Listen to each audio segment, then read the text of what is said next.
L'Escola Pia ha obert les seves portes aquest dissabte perquè nens i nenes gaudeixin de la festa del grup musical infantil Els Atrapasomnis. Un concert fet a la pista de bàsquet del centre i obert a tota la ciutat, en el que s'han pogut gaudir d'un llarg repertori de cançons amb una banda de diferents formats.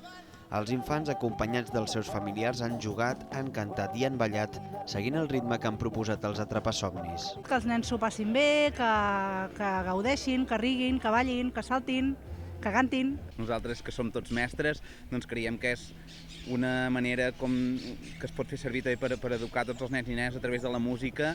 De fet, estem creant diferents projectes educatius que estan vinculats amb la música i on es treballen els ODS, que són els Objectius de Desenvolupament Sostenible. Vull dir, vincular la música a l'educació creiem que és molt i molt bonic. Amb els personatges que els acompanyen a tots els espectacles han cantat i ballat els seus èxits i d'altres cançons populars conegudes. Un espectacle molt participatiu i dinàmic adequat per totes les edats que també ha animat algun acompanyant.